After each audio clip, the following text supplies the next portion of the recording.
Bom dia para quem eu não cumprimentei. Agradeço primeiramente ao Senhor e também aos irmãos pelo convite. É bom a gente estar de volta em casa, rever, alguns irmãos, algumas personalidades. Sempre que a gente vem aqui, somente ocupando aqui, a gente sempre, eu não sei, isso é um fato, que toda vez que vem para cá, a gente espera, não sei vocês, mas eu vejo a mesma cena sempre. E a gente vai fazer, vem à memória tudo aquilo que a gente já viu e alguns personagens que fizeram parte das nossas vidas nos nossos primeiros 45 anos de vida, Então, às vezes a gente tem que parar um pouquinho e se situar, Damares? Já chegar ali no eixo, opa, peraí, hoje é 2024, vamos, se atualiza aí, pede para o cérebro se atualizar. É bom a gente viver aquilo que a gente, lembrar aquilo que, as nossas essências, mas também não podemos ficar presos ao passado, A vida ainda continua.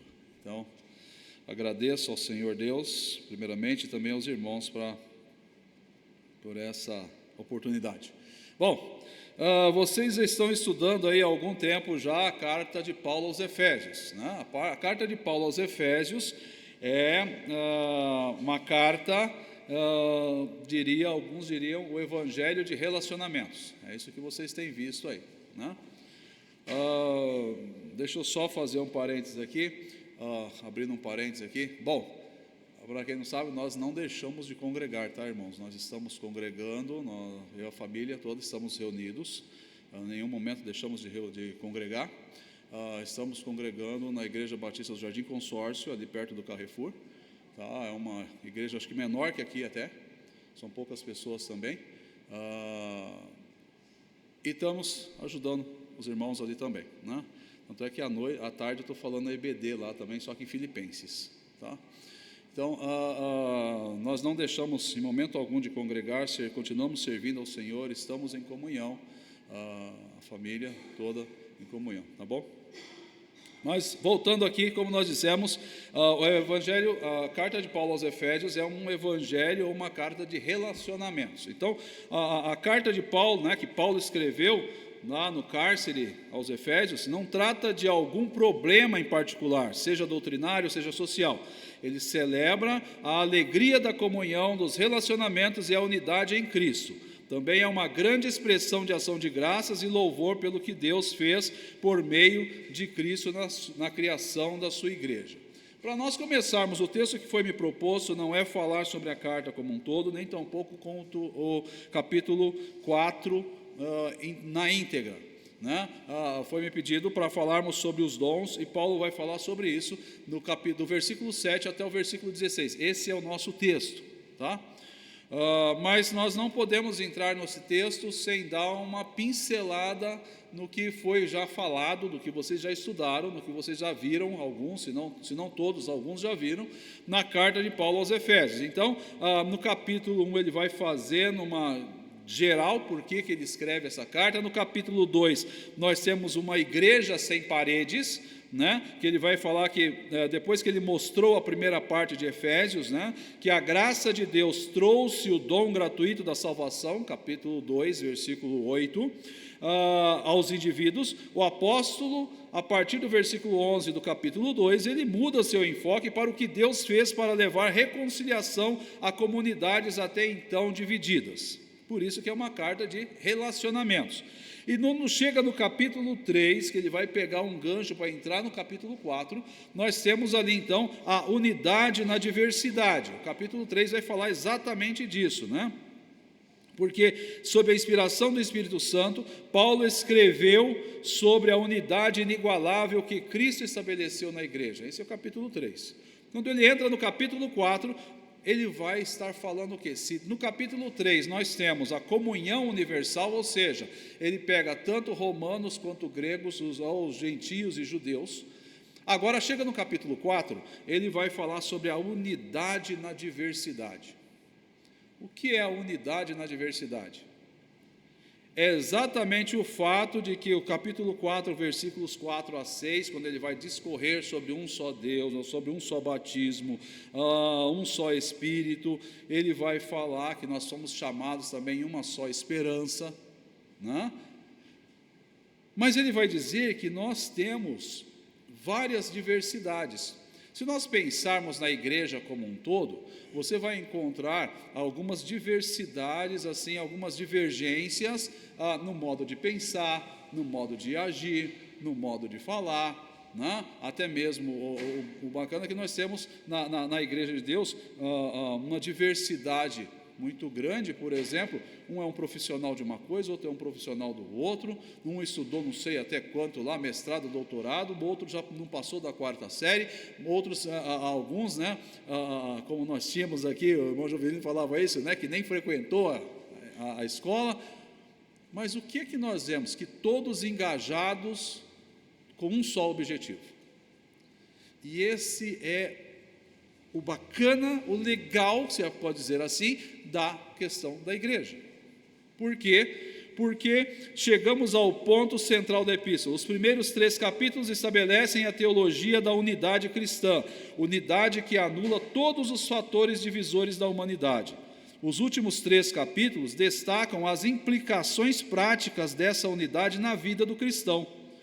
Agora Paulo avança da teologia para a prática, da exposição à exortação, do que Deus fez ao que devemos nós fazer em resposta aos seus atos em nosso favor. Nossa teologia deve iluminar nossa moralidade, e nossa moralidade deve refletir nossa teologia.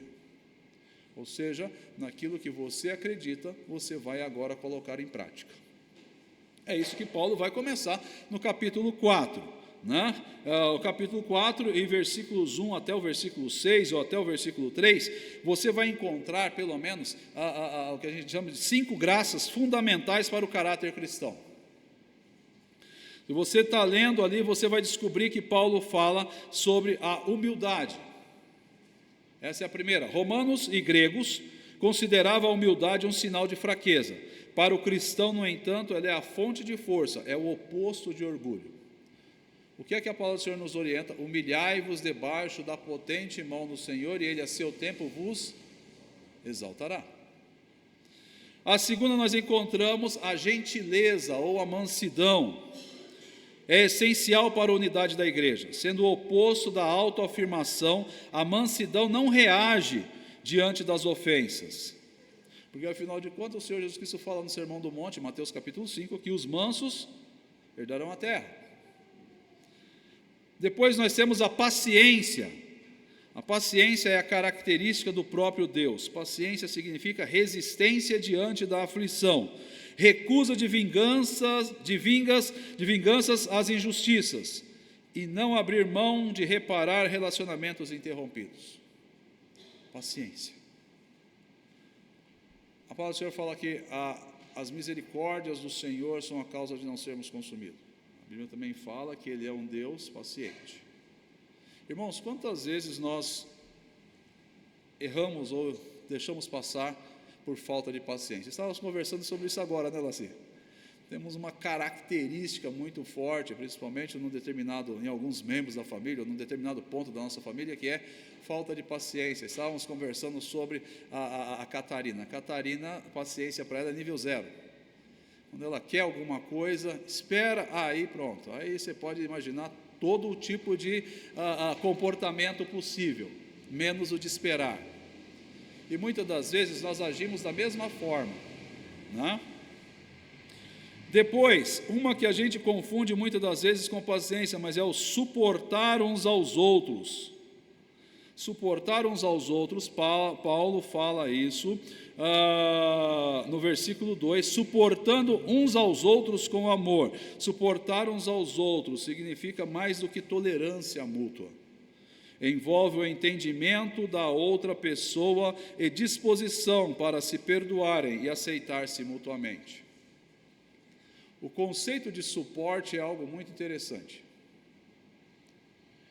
Por quê? Porque se o suporte não estiver bem fixado, se você não pensou nas possibilidades daquele suporte estar errado, ou estar mal fixado, o dano é muito grande. Nós tivemos um exemplo recentemente lá no hospital, à beira-leito, né? Então você tem o leito do paciente e logo acima você tem um monitor, que vai monitorar a pressão, a quanto de sangue tem quanto de oxigênio está indo no sangue, em si, os sinais vitais do paciente. E por um acaso, né, a pessoa que fixou o suporte usou bucha e parafuso errado. Aquilo tudo, aquele monte de fio, são pelo menos 5, com mais uns 6, são mais ou menos uns 8, 9 fios, todos eles grudados no paciente. O paciente resolve sair um pouco da sedação e se movimenta, né? Ótimo, perfeito, está o cenário pronto. Aquilo veio abaixo. Ainda bem que ele se movimentou para o lado oposto, né? Se movimenta para o outro lado, tudo tinha caído em cima da cabeça dele, era óbito. Por quê? Porque alguém usou uma fixação inadequada em um suporte para uma determinada máquina e não levou em consideração que aquilo poderia ser agravado ainda mais se alguém puxasse aquilo para baixo. Quando Paulo fala suportando uns aos outros com amor, é algo para nós pensarmos. Por exemplo, você está vendo aqui, simples, não? Se eu mexer aqui, isso vai cair. Por quê? Porque existe um peso. Esse camarada não é mais pesado que esse conjunto inteiro, mas a posição que ele está faz ele cair. Né? Além de toda a parte da física que está envolvida aqui, suporte para o microfone. Suportando-vos uns aos outros. E aí surge a pergunta para nós: qual é a nossa base? Como nós estamos fixados, como nós estamos plantados, como nós estamos ali o suficiente firmes para suportar uns aos outros? Porque muitas das vezes a carga é pesada. Lembra do corinho? A carga é pesada para levar. E nós muitas das vezes não entendemos, irmãos, qual é o conceito que nós temos de suporte. Por isso que Paulo chama essa atenção. E evidentemente todas essas graças têm suas raízes no amor.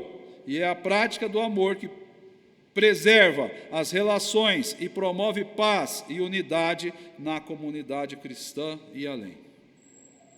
Quando chegamos no versículo 4, 5 e 6 ainda do capítulo 4, nós encontramos que Deus ordena a unidade do corpo cristão. Um Deus, por meio de um Cristo, nos redimiu do pecado. Deu-nos uma fé, nos regenerou por um Espírito, nos fez membros de um corpo por meio de um batismo e nos deu uma esperança eterna. Toda a divindade está envolvida na unidade da igreja. O próprio Senhor Jesus Cristo vai falar que reino dividido não subsiste. Igreja dividida também não subsiste. Por isso que Paulo menciona aqui no relacionamento que deve haver uma unidade. E para haver uma unidade, muitas das vezes você tem que abrir mão de algumas coisas. Porque senão a carga em cima daquele suporte fica desajustada. Um exemplo, vou levantar aqui para você ver. Está vendo isso aqui? Tem 3 pés, não tem? Tem. Por que é que ele coloca 2 para lá e 1 para cá? Já parou para pensar? Está bem paralelo aqui? Não parou para pensar? Vou te explicar por quê. Se isso aqui vai para o lado de lá, a probabilidade de cair é muito maior. Esse terceiro pezinho aqui, que está virado para o microfone, é ele que está dando suporte para ele não fazer isso. Está posicionado no lugar correto. Muitas das vezes, irmãos, nós não estamos posicionados dentro da igreja no lugar correto. E aí o que acontece? O conceito de suporte não funciona, o conceito de unidade também não funciona. E se o conceito de suporte e unidade não funciona, nós não temos uma igreja, nós não temos uma unidade.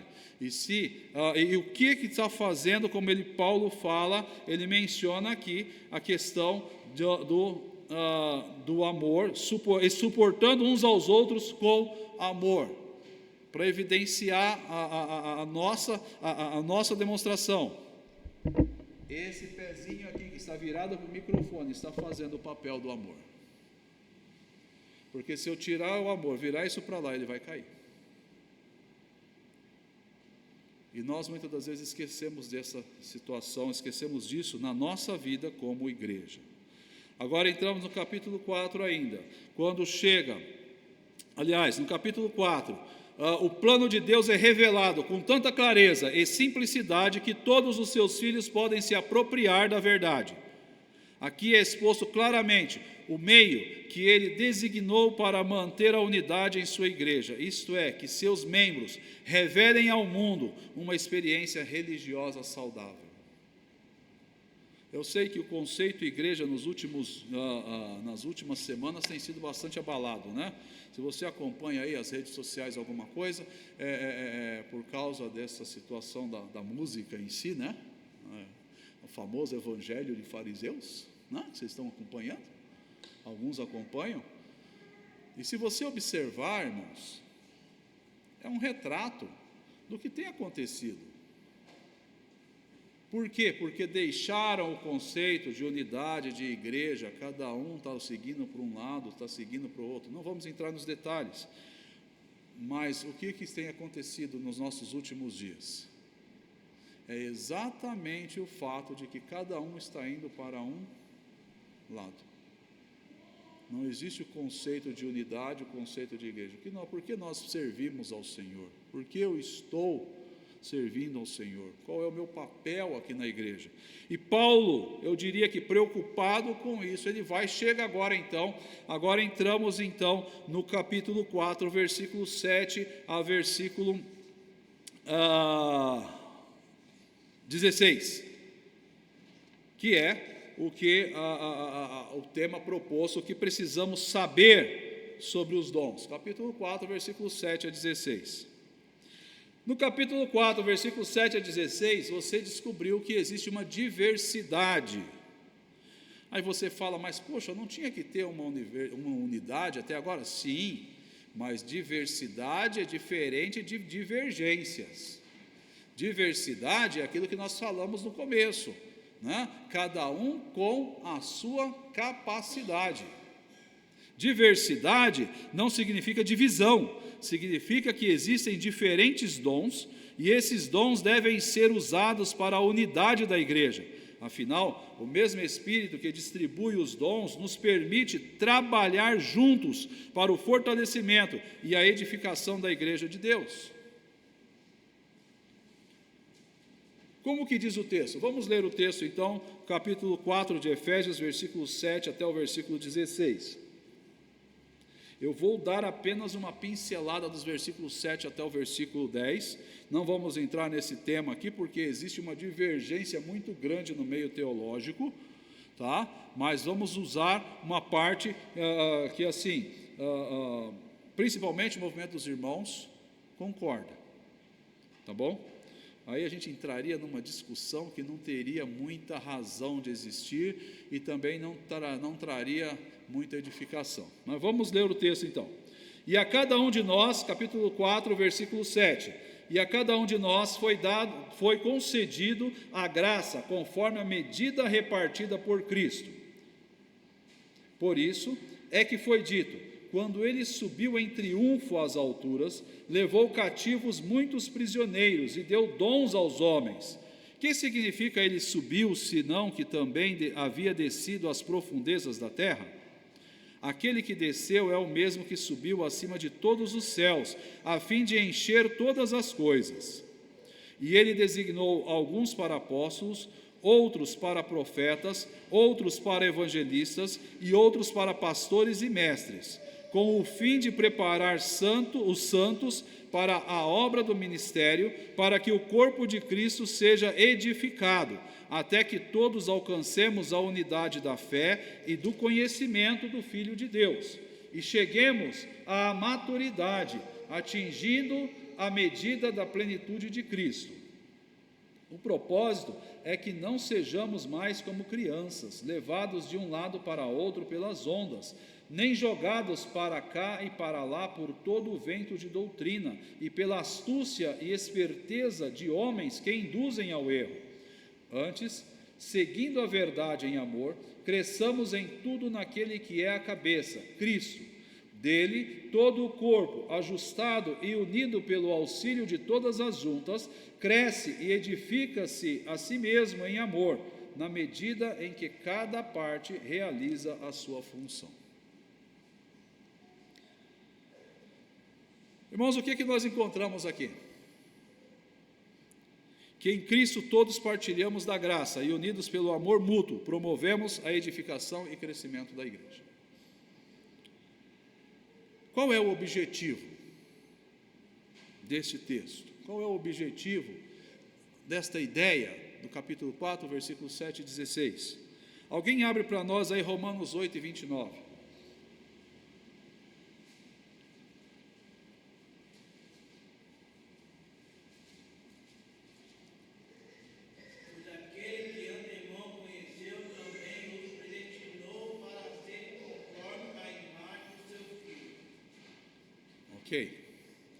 O predestinou para ser conforme a imagem de seu Filho. O que é que nós encontramos aqui? Que o objetivo de Paulo ao escrever aos irmãos de Efésios era demonstrar quem eles eram em Cristo e como deveriam agir de agora em diante. Com base nesta informação, o desejo de Paulo em suas cartas sempre foi o de formar o caráter de Cristo nas pessoas, ou seja, que os irmãos se tornassem mais parecidos com Jesus. Parou para pensar nisso? Paulo escrevendo aos Romanos, lá no capítulo 1, ele vai falar que nós temos a mente de Cristo. E que se nós temos a mente de Cristo, irmãos, nós devemos pensar nisso. No capítulo 4, depois de mostrar, que o cristão deve agir de forma compatível com a fé que abraçou, um só batismo, um só Senhor, uma só fé, suportando uns aos outros, e que esta vida envolve altruísmo e humildade em relação aos outros, vivendo uma vida digna que preserve a unidade que o Espírito se promove. Agora, versículo 7 até o versículo 8, nós vamos encontrar que Paulo parece que ele muda, algumas versões vai dizer que, mas a cada um de nós foi dado, a NVI não traz essa afirmação, mas isso vai mudar um pouco o significado, ele usa isso, e no nosso texto ele vem falando da nossa unidade em Cristo, pela ação do Espírito Santo, mas agora ele mostra que essa unidade existente é formada de pessoas diferentes. É a unidade em meio à diversidade. O Deus Pai é o mesmo, o Espírito é o mesmo, o Senhor Jesus é o mesmo para todos nós. Um só corpo, mas somos individualmente diferentes, e ainda bem por isso, para que um complete o outro, somos membros uns dos outros. Paulo vai mencionar isso, O versículo 7, ele está escrito para nos informar que há uma medida de graça para cada crente, que todos temos um pouco, mas não temos tudo, que somos necessários uns aos outros, que a obra de Cristo uniu pessoas diferentes, com funções e ideias diferentes, para que o corpo seja completo. Assim como em um corpo temos mãos, pés, coração, pele, carne, ossos, olhos, ouvidos, veias, células, enfim, cada parte, não importando o tamanho, tem uma função e não pode ser dispensada sob pena de o corpo se tornar doente e deficiente. Eu estava conversando com um colega esses dias e ele estava dizendo que o pai dele mora no interior, e já um senhor de idade, 75 anos, estava mexendo numa cerca lá, e de repente, do nada, quando ele tira um mourão da cerca, lá tinha o mourão, estava meio podre, e sai de lá uma cascavel e pica a perna dele. Né? Ele mata a cascavel, e dentro da cascavel tinha mais 10 cascavéizinhas, se é que pode dizer assim. E ele fica naquela, vai contar para o vizinho, mas o vizinho não está em casa, aí depois ele vai para casa, toma um banho, até chegar no hospital. Chega no hospital, todo, né?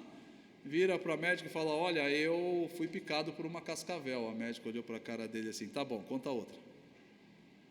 Não, estou falando sério, então você vai sentar aqui e vai esperar. Se tiver o efeito, eu te dou o soro antiofídico, porque se eu aplicar e você não tiver sido mordido, você morre aqui, né?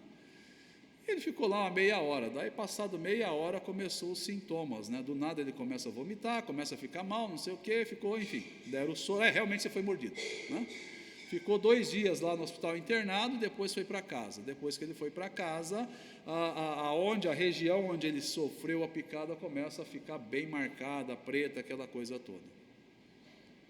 O que eu quero evidenciar com isso? Que era um corpo que sofreu uma interferência, que a olho nu quase não se via, mas que houve esse efeito, e a sorte que não pegou nenhuma veia, mas pegou alguns vasos, e foi gerar um resultado aonde? Lá no estômago, para que ele pudesse vomitar, e depois na periferia. Isso é um corpo, e muitas das vezes nós, como igreja, como corpo de Cristo, algo que pode acontecer, vamos dizer assim, lá na periferia do corpo, né? Foi lá embaixo na perna, não tem nada a ver, pode afetar todo o corpo, vai afetar todo o corpo. E por sermos um corpo, é necessário o quê? Que cada um com a sua função, não importa o tamanho, tem uma função e não pode ser dispensado, sob pena de o corpo se tornar doente ou deficiente. E Paulo vai mostrar que se nos unirmos, poderemos ajudar pessoas a conhecer o Cristo vencedor, que deve ser exaltado pela igreja. E é o que ele vai mostrar agora, então, que existe a necessidade, no versículo 7 até o versículo 10, de reconhecermos Cristo como Rei vitorioso, capaz de nos abençoar. Esse é um princípio fundamental, porque se nós não reconhecermos isso, nós não vamos chegar à unidade, né? O versículo 8 em si, o versículo 8, ele tem uma citação do Salmo 68, versículo 18, né? Que ele vai falar, que descreve esta cena. Parece que Paulo está dizendo que o Senhor Jesus, na sua ascensão, levou cativo o cativeiro, isto é, ele capturou aquilo que nos tinha capturado e anulou o seu poder. Mas o que difere o verso 8 do Salmo 68 e 18 é que quando Paulo aplica o Salmo a Jesus como Rei vitorioso, ele fala que Jesus não exigiu dons ou presentes para ele mesmo. Pelo contrário, ele repartiu os presentes com o seu povo, neste caso, a igreja. Se lembra que o Senhor Jesus Cristo falando sobre o reino de Deus, ele vai falar que no reino de Deus não é igual ao reino do mundo. No reino do mundo, o maior é servido pelo menor. No reino de Deus, se você quer ser grande, sirva. Ok? No reino do mundo, era comum lá atrás, aconteceu o quê? Quando um rei vencia uma batalha, ele levava os despojos, e esse despojo, aqueles restos da batalha, pertencia ao rei. Ok? Era dele, fazia parte do tesouro dele. O que sobrasse, os outros levariam. Mas quando se trata da pessoa do Senhor Jesus Cristo, Paulo vem dizendo que com ele é o contrário. Esse Rei vitorioso, ele fala que Jesus não exigiu dons ou presentes para ele mesmo, pelo contrário, ele repartiu os presentes com o seu povo, e neste caso a igreja. O que é que nós encontramos ainda? Ele deu dons à igreja. Cada crente tem pelo menos um dom. Se lembra da parábola dos? Parábola dos? Você tem 2 parábolas lá. Você tem uma que fala que ele vai dar 5 para um, 3 para outro, 2 para outro, e você tem uma parábola dos talentos. A parábola dos talentos representa exatamente aquilo que nós temos na nossa conversão. Ele deu exatamente igual para cada um, não foi? Ele deu, foram 10 talentos, 10 pessoas, cada uma recebeu um. E ele mandou o granjear trabalhar com aqueles talentos. Ou seja, aperfeiçoá-los, melhorá-los. E com isso, participar, abençoar os demais irmãos. Trazendo para uma linguagem de hoje. E aí ele fala que um granjeou e ganhou outros 5 talentos, o outro 2, o outro 3, o outro não sei o quê. E teve lá um abençoado que resolveu enterrar o talento dele. Né? E o que aconteceu com esse camarada? Ele foi literalmente repreendido. Ele não deixou de entrar na festa, mas ele passou muita vergonha. Por quê? Porque ele teve tanta oportunidade quanto os outros e ele não utilizou da oportunidade que teve para trabalhar aquele talento. E nós encontramos que ele deu dons à igreja. Cada crente tem pelo menos um. Não sei. Você tem que descobrir isso e pede ajuda para algum irmão, alguma irmã, alguém que você tem muita afinidade para falar qual é o seu dom. Cada crente tem pelo menos um dom concedido pelo Espírito Santo para que seja participante do corpo e promova a edificação dos irmãos e crescimento da igreja. O dom não é para você então ganhar dinheiro, para você se autopromover, para você dizer eu sou bom. Não. Existe uma necessidade, existe uma função, que é o que? É você promover o crescimento da igreja, a edificação dos irmãos. Se você não está usando o seu dom para a edificação dos irmãos, para o crescimento da igreja, irmão, tem algo errado. Pensa nisso. Com aquela visão de que Jesus é um rei vitorioso, ainda estamos no versículo, até o versículo 10, Paulo diz que ele subiu. E num jogo de palavras, como eu disse, irmãos, não vamos entrar aqui que o tempo não permite, até porque eu falo demais, né, para variar. Com aquela visão de que Jesus é um rei vitorioso, Paulo diz que ele subiu. E num jogo de palavras, ele afirma que o que subiu é o mesmo que desceu à terra, numa referência à encarnação de Jesus. E que depois de morto, sepultado e ressuscitado, ele subiu novamente acima de todos os céus para encher todas as coisas. Aí você vai encontrar vários comentários sobre isso, não vamos entrar nos detalhes aqui, mas o que eu queria evidenciar neste texto é que um dos comentários do Dr. Shedd, ele diz o seguinte, que todo membro da igreja tem uma função a desempenhar para o bem do corpo.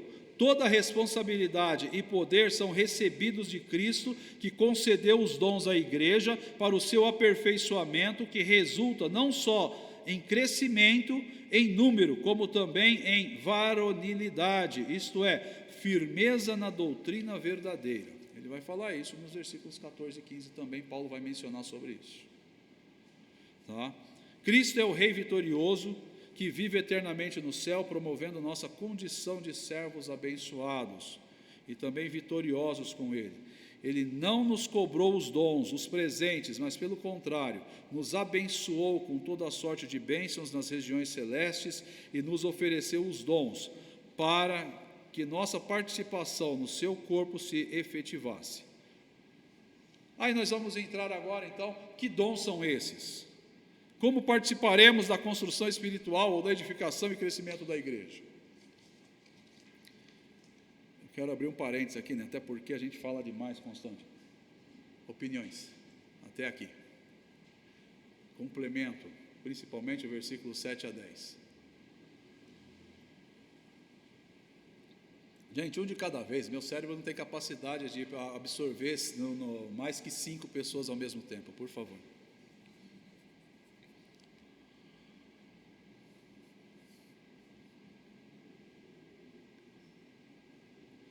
Esse silêncio todo. Vamos, gente, eu só estou mais velho, mas ainda continua a mesma coisa. Só isso. Ainda não consigo.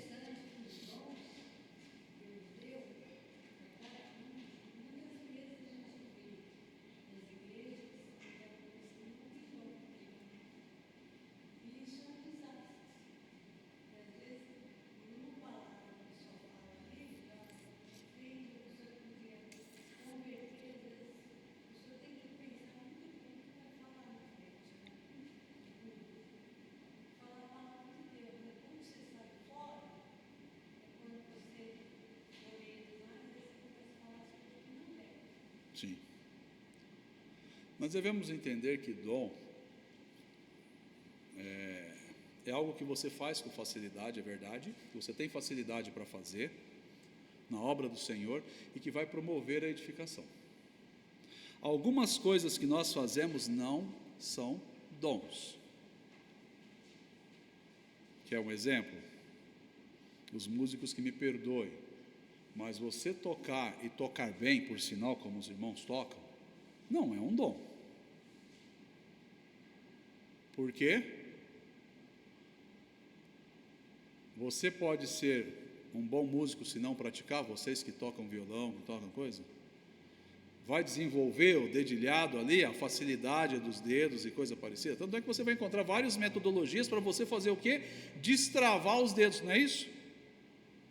A mesma coisa o fulano tem um dom de cantar. Dom de cantar? Não pratica não para você ver. Às vezes você vê um cantor lá cantando, puxando, que nem você vê às vezes num show, não sei, 2, 3, 4 horas, várias tonalidades, não sei o quê. Pergunta o que ele fez durante a semana: é exercício com fono, é gargarejo não sei o quê, é comeu não sei o que lá mais, é exercício para musculatura da face, exercício para musculatura da garganta, para não sei o que, um monte de coisa. Isso não é dom, desculpa. Você tem facilidade? Tem, amém por isso. Você toca, amém? Bem, graças a Deus por isso. Edifica? Edifica, claro. Mas o que é dom então? Irmãos, nós vamos agora vem a pergunta, vem a resposta de Paulo para algumas situações, onde ele vai falar que são facilidades que nós temos para servir ao Senhor em algumas situações. Tanto é que ele não fala que todos têm o mesmo dom, ou que uma única pessoa tenha o mesmo dom para tudo. Eu falo abertamente, ainda tenho muita dificuldade, por exemplo, na questão de evangelização, de evangelismo. Isso sempre falei. Eu vejo pessoas que às vezes você sentou do lado da pessoa, 1, 2, 3 palavras, ela está pregando para você, tem uma facilidade tremenda de falar: olha, você já aceitou Jesus como Salvador? Não é verdade? Eu não tenho essa facilidade. Por outro lado, muitas pessoas não têm dificuldade de estar à frente, de ministrar, de falar. Eu já não tenho essa dificuldade, eu tenho essa facilidade. Tem pessoas que têm capacidade tremenda de fazer um aconselhamento, de uma orientação. Às vezes tem algumas pessoas que conseguem fazer uma exortação para você, bate demais, bate com um pedaço de ferro de 1 metro e está na ponta formando uma alavanca, e você fala: nossa, fui abençoado, ainda bem. O outro, se pegar uma espiga de milho, de um sabugo de milho e te jogar, você fala: você está querendo me matar? São pessoas, são dons diferentes. Conta-se a história de um pastor estava pregando, e ele era muito conhecido na cidade, e ele um dia convidou um certo juiz da cidade para ir sentar, que ele ia ministrar naquele dia. E depois de muita resistência, o juiz foi. Chegou lá, o juiz entrou, um irmãozinho muito humilde, que estava na portaria, pegou ele pelo braço: o senhor pode sentar aqui. Tá bom, trouxe ele e sentou do lado dele. E o pastor está ali falando, ministrando, pregando, não sei o quê. Num dado momento, quando terminou a pregação do pastor, aquele irmãozinho virou para o juiz, sem saber quem que era, virou para ele e falou: e aí, o senhor já vai aceitar Jesus ou não? Ele olhou para a cara dele: não. Aquele irmãozinho na simplicidade: então o senhor vai para o inferno. Ele levantou e foi embora. Passa-se alguns dias, uns 15 dias depois, aquele juiz vem à comunidade ali, e o pastor está pregando e começa a se exaltar, aquela coisa toda, aí ele senta ali, ele levanta a mão e fala: posso falar uma coisa no final da pregação? O pastor: claro, meritíssimo, senta, vem cá, olha, o juiz fulano de tal, da comarca de não sei o que, não pode falar. Eu estive aqui há alguns dias e fui impactado por uma mensagem, e eu quero dizer que isso pesou muito na minha decisão, e eu literalmente hoje quero declarar a todos que eu sou um salvo em Cristo Jesus, reconheço o meu estado de pecador e não sei o quê. O pastor seja, quando foi isso? Na última vinda que eu vim aqui. Foi a mensagem que falou, não, foi aquele irmãozinho lá, está lá no fundo, lá, ó, aquele lá. O que aconteceu? É que ele me mandou para o inferno da última vez, então eu fiquei preocupado com isso. Irmãos, o Senhor usa cada um de acordo com a sua necessidade. Isso é dom. Isso é a capacidade que você tem de edificar a igreja. Então vamos entrar agora capítulo 4, versículos 11 até o versículo 13, inicialmente, que ele vai discorrer sobre alguns dons. A lista de Paulo aos Efésios é diferente da lista de Paulo em 1 de Coríntios, ok? Parece que Paulo, quando chega aos Efésios, ele faz um resumo, porque quando ele escreve a Epístola de Coríntios, ele vai falar o quê? Ele elogia a igreja de Coríntios, fala, graças a Deus que não faltam para vocês nenhum dom. Olha que beleza, a igreja de Corinto tinha todos, naquela lista que ele discorre, tinha todos, mas ele vai falar, infelizmente, contudo, porém, todavia, vocês estão usando isso de forma errada, porque entre vocês tem gente fazendo uma disputa que vai levar para o juiz, o outro está agindo como criança, o outro não sei o quê, e aí, como é que fica? Então quer dizer que eu posso não saber utilizar o dom que o Senhor está me dando, ou a igreja pode estar não sabendo tratar esses dons. Vamos entrar então, nos versículos 11 a 13, aliás, versículo 11, ele diz que ele mesmo deu uns para apóstolos, outros para profetas, outros para evangelistas e outros para pastores e doutores. No versículo 11 a 13, Paulo faz uma citação de alguns dons que Cristo deu à igreja. É importante já de antemão destacar que nem todos os dons ainda são encontrados nos dias atuais, mas que todo crente tem pelo menos um dom espiritual, uns para liderança, citados neste verso, outros em outras áreas, mas todos em igual importância para o reino e o ministério cristão. Vejamos os dons citados. Eu gosto muito de enfatizar uma pessoa que marcou muito, acho que não só a minha, mas a vida desta igreja, a saudosa irmã Conceição. Ela tinha o dom de orar, de interceder por todos nesse lugar. Eu acho que se brincássemos, com aquele brinquedo de você ir tirando os palitinhos e ficar tudo ali apoiado, eu arrisco a dizer que se tirasse todas as colunas lá de baixo, ficaria ela segurando isso, com aquele tamanho todo, porque era uma pessoa que tinha a capacidade, o dom de orar, de interceder por nós, e não falava, chegava, sentava no canto dela, ficava ali, tudo bem, graças a Deus, mas tinha capacidade de interceder, de intercessão por nós. Irmãos, por muitos anos o ministério dessa igreja subsistiu, eu não tenho dúvidas, por causa daquela irmã de oração. Um dom, uma capacidade que Deus deu. Então, você não fique aí entristecido, porque eu não consigo ir lá na frente e falar com uma pessoa, não consigo fazer isso ou fazer aquilo. Qual é a sua capacidade? Qual é o seu dom? Pode não ser de falar, de ministrar, de aconselhar, de mandar alguém para o inferno, não. Mas você tem a capacidade de orar, de interceder, de dobrar os seus joelhos em oração, que são extremamente importantes na vida de uma comunidade. Você tem a capacidade de alguém que está entrando ali pela primeira vez, você estender a mão e dar aquele bom dia, boa tarde, boa noite, que enche a pessoa. Nossa, É diferente, que bom. Volto outras vezes só por esse bom dia. Vamos lá então, o que ele fala? Paulo então faz uma citação de alguns dons que Cristo deu à igreja. Ele começa dizendo sobre o dom de apóstolos. Ah, mas isso agora virou a festa, né? A igreja apostólica, não sei das quantas. Todo dia eu ouvi uma que o título era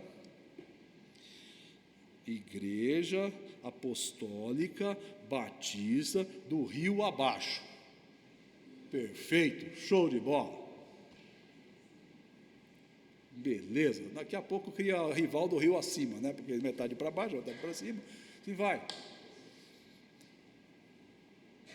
O dom de apóstolos, Jesus teve muitos discípulos e seguidores, mas apenas 12 apóstolos. Apóstolo, qual é a definição de apóstolo? Vamos lá. Definição. Isso é fundamental, gente, senão a gente não consegue alavancar aí. Eu estou tranquilo que me deram até 11 e um pouquinho, então a gente vai matar isso rapidinho.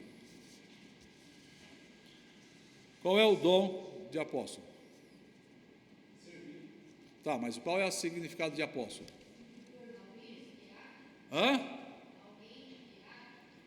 Aquele que foi comissionado, aquele que foi enviado para ser um mensageiro de alguém. Ele é enviado com as ordens a que devia seguir. O Hernandes Dias Lopes diz o seguinte, que os apóstolos tinham de ter 3 qualificações. Alguém sabe quais? Esse é 1. 2. Vamos, gente.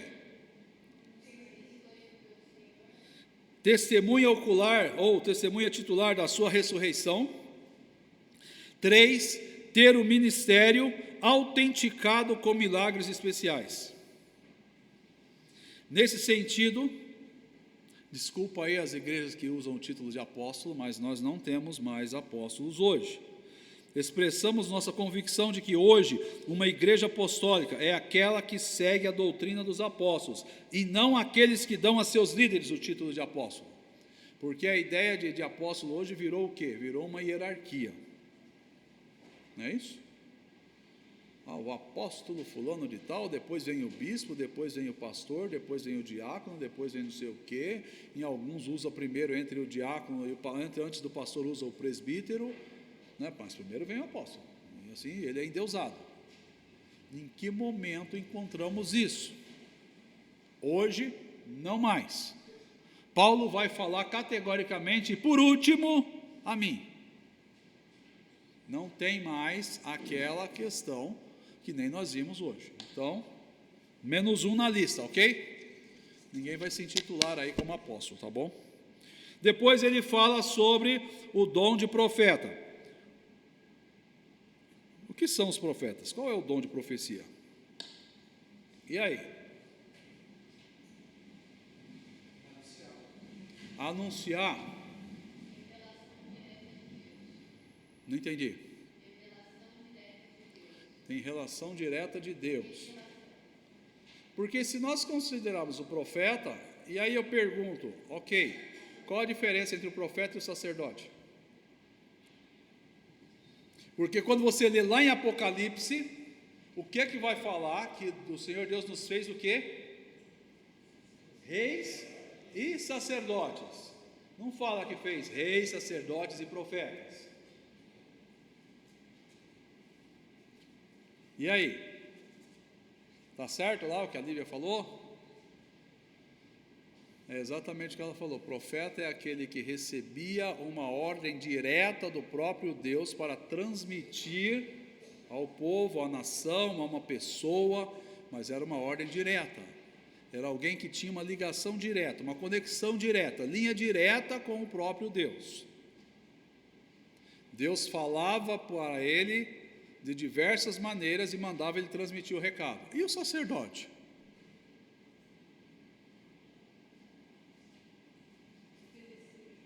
O sacerdote levava do ser humano, do povo, para Deus. Por isso que nós fez reis e sacerdote, porque nós nos apresentamos constantemente e oferecemos sacrifícios contínuos ao Senhor. No Novo Testamento, a figura inverte.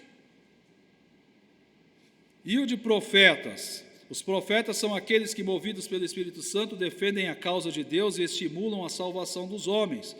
Foram movidos pelo Santo Espírito para falar, tendo capacidade e autoridade para instruir, confortar, encorajar, repreender, sentenciar e motivar seus ouvintes.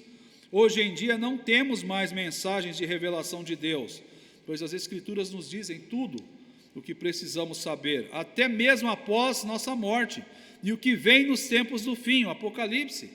Dessa forma, não temos mais o dom de profetas, apenas o dom de profecia, que é coisa diferente. Entendido como a exposição fiel das Escrituras. John Stott afirma que ninguém pode reivindicar uma inspiração comparável à dos profetas bíblicos, porque se isso fosse possível, teríamos que acrescentar as palavras dessas pessoas à Bíblia, e toda a igreja teria que escutar e obedecer a essas palavras.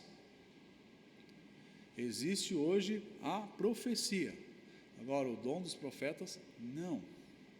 Ou seja, também é um dom extinto.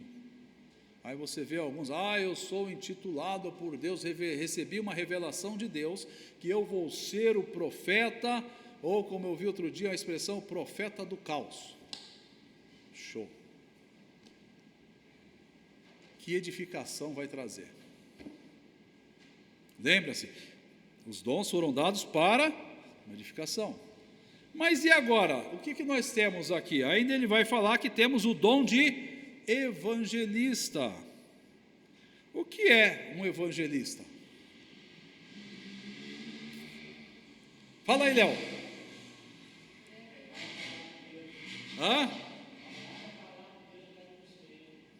Que fala a palavra de Deus para um descrente? E aí?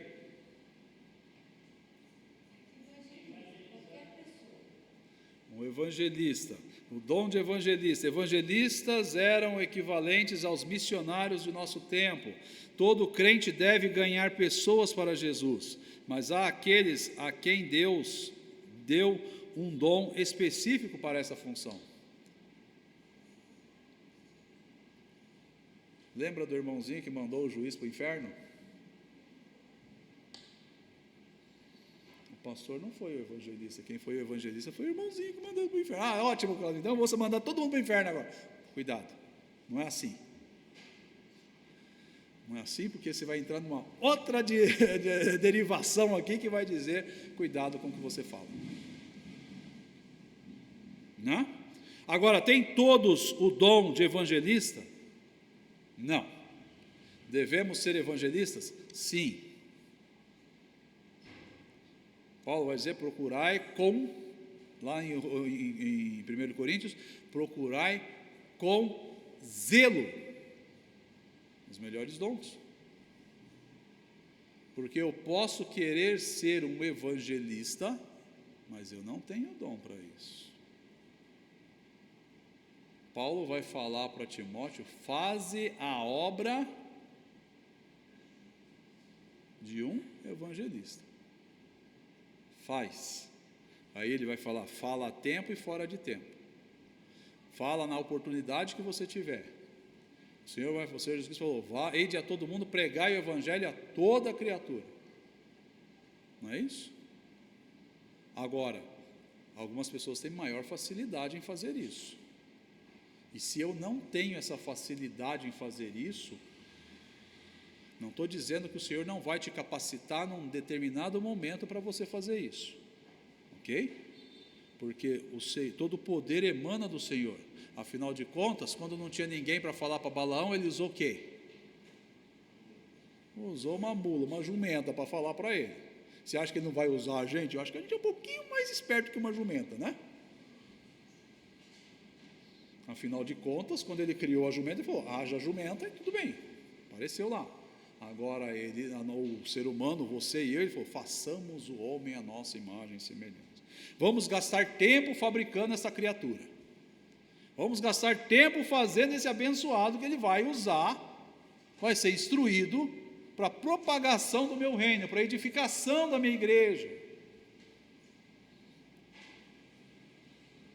Então, Ele é plenamente capaz de capacitar a cada um de nós para exercer aquilo que for necessário naquele momento. Mas, claro, lembre-se, Ele te deu condições plenas. Depois ele fala, finalizando a lista, ele vai falar o quê? O dom de pastores e mestres, ok? Tudo indica que pastores e mestres são funções da mesma pessoa. Pastores e mestres não é título, vamos botar bem claro isso, é função, é um dom. O que o Senhor fala para Pedro? Pedro, você me ama? Amo o Senhor. Pastoreia, apacenta as minhas ovelhas. Pedro, mais tarde, depois de ter ouvido tudo isso, quando ele já está velhinho, não vou dizer gagá, mas ele já está velhinho, quando chega na segunda carta de Pedro, capítulo 5, ele fala: apacentai o rebanho de Deus, não como tendo domínio próprio, mas sendo o exemplo. Olha a diferença, olha como é que funciona isso. Então não é título, é função. Pastores e mestres, pode ser os dois, o dom de pastores mestres. Tudo indica que pastores e mestres são uma função da mesma pessoa. A função é pastorear, cuidar e ensinar a igreja. E o pastor faz isso por meio da palavra, da Bíblia, do exemplo. A palavra de Deus é o alimento, a vara e também o cajado que o pastor usa. Sem dúvida, em todos os dons citados, a palavra de Deus é o grande instrumento para a edificação da igreja.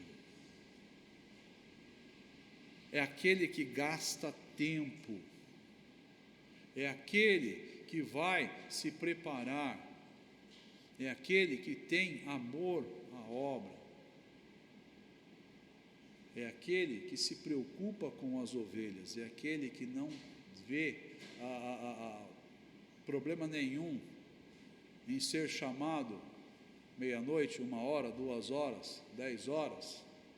Não, ele está ali para o bem-estar das ovelhas, ele tem prazer em cuidar das ovelhas, ele tem prazer em cuidar, e o cuidar, em pastorear, em ensinar as ovelhas, e isso dá trabalho. Muitas das vezes você usa, né? Mesmo hoje com o advento aí da internet, com a facilidade, você usa o quê? Você está lá e você fala: bom, deixa eu pegar aqui, afinal de contas hoje eu vou estar na igreja, deixa eu ver o que eu vou fazer aqui, ok. Pastor não. Conversando há muitos anos com o saudoso irmão Donaldo, irmão, como é que funciona esse negócio de preparar a mensagem? Eu sempre fui muito curioso com isso, né? Ele falou: irmão Claudemiro, funciona da seguinte forma: para cada minuto de púlpito, 1h de estudo. Eu falei: o quê? Ele falou: a média é mais ou menos isso. Ou seja, o pastor gasta tempo. Ele não se conforma em pegar uma única versão, né, da Bíblia. Ele vai ter lá, você entra na estante dele e tem pelo menos umas 8, 10 versões diferentes. Ele quer saber, ele quer aprofundar, ele quer saber como é que a pessoa está, ele quer saber o que está sendo ensinado. Por isso que Paulo vai escrever a Timóteo, diz: se alguém deseja episcopado, excelente obra almeja. Mas ele também vai falar que, olha, toma cuidado, porque não é tão simples assim. Então, irmãos, temos hoje, na lista de Paulo aos Efésios, são 4 dons, dos quais 2 estão extintos. Se alguém aí pleitear esses 2, cuidado, põe um pé atrás aí, senão os 2 pés para trás. Né? Por quê? Porque estão extintos. E os outros 2, sim, são plenamente favoráveis hoje. Agora, no versículos 12, para finalizar o texto, até o versículo 16, Paulo vai falar o seguinte, que conhecendo os objetivos dos dons e de nossa participação. Até agora, Paulo nos mostrou que o Cristo vitorioso nos capacitou com dons espirituais para que seu reino e sua igreja fosse edificada e crescesse. A base inicial para isso se dá com líderes que ensinem fielmente as doutrinas bíblicas dos apóstolos. Mas agora Paulo nos explica quais os objetivos de Cristo em dar a essas pessoas, à igreja. Em primeiro lugar, está o aperfeiçoamento dos santos, versículo 12. E santos são todas aquelas pessoas que creram em Cristo e que agora fazem parte da sua igreja. Paulo também ensina que os pastores e mestres não são aqueles que farão a obra do ministério, mas que capacitarão os membros da igreja para esse serviço. Estava lendo outro dia sobre a questão de liderança e uma das pessoas dizia o seguinte, que o líder, ele deve cuidar das pessoas e capacitar as pessoas para que o serviço seja realizado. Porque do contrário, ele passa a ser chefe. E na igreja de Deus não tem espaço para chefe. Na igreja de Deus tem espaço e é recomendado que você seja um líder. Líder cuida das pessoas, líder capacita pessoas e não simplesmente manda as pessoas fazerem. Não, é diferente. E nós muitas das vezes confundimos isso. A palavra grega traduzida para serviço é diaconia e é usado para descrever o trabalho de todos os crentes. Assim, o ministério não é do pastor, mas de toda a igreja. Somos todos colegas de ministério, colegas de serviço cristão, irmãos em Cristo. Também precisamos edificar o corpo de Cristo. Faremos isso quando todos, cada um com seu dom, com sua capacidade dada por Deus, utilizar o que recebeu para abençoar o outro. De novo, irmão, se o seu dom, se a sua presença, se a sua capacidade não está abençoando os outros, reveja os seus conceitos, porque todos participam para que todos amadureçam em Cristo. Paulo apresenta no versículo 14 que outro objetivo de sermos treinados e capacitados pelos pastores mestres é evitar a falta de maturidade espiritual típica de crianças, evitando que doutrinas falsas, que vêm como um vento tempestuoso, um furacão destruidor, alcance nossos irmãos e minem sua fé, tornando-os presas fáceis.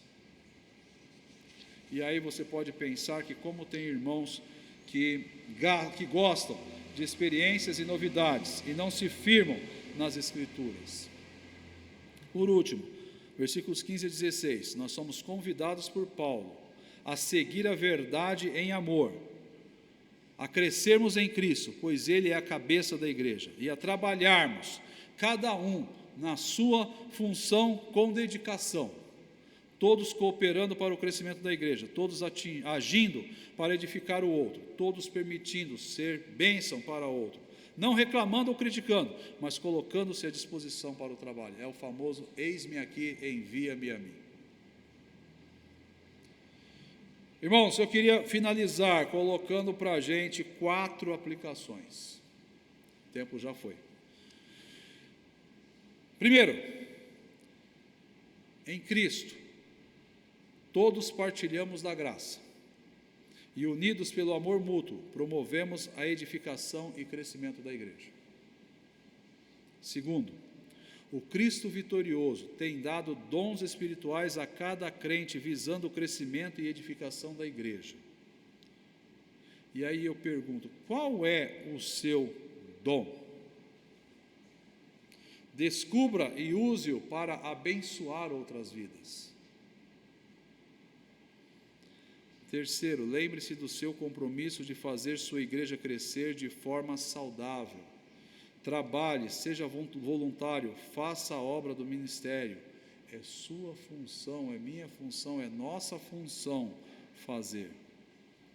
E se você precisa de ajuda para isso, procure os irmãos da igreja que você tem mais conhecimento, tem mais afinidade, para que possam te ajudar, para que possam te orientar, te capacitar a isso. E quarto e último, ore para que nossa igreja faça diferença na vida de todos e de nossa comunidade. Que diferença nós temos feito? A palavra do Senhor fala que nós somos sal e luz. São duas coisas que mudam completamente o ambiente. São duas coisas, 2 exemplos que mudam totalmente o ambiente onde ele está, onde é colocado. né? Se você não coloca sal na sua comida, você sabe rapidinho, não é? E se você coloca demais, você também sabe. Que coisa, não? Você vai fazer uma leitura, se tem no escuro, você não consegue, mas uma lâmpada, por menor que seja, faz uma diferença tremenda. Eu me lembro que quando criança, lá na roça, a gente usava lá, quando o pessoal usava as lamparinas lá, naquela escuridão, como fazia diferença aquela coisa. É uma diferença monstruosa. E era só um paviozinho, né? Engraçado que na palavra do Senhor você vai encontrar duas situações para a luz. No Salmo ele fala que lâmpada para os meus pés é a tua palavra e luz para o meu caminho. Ou seja, ela alumia de passo em passo e te permite enxergar longe.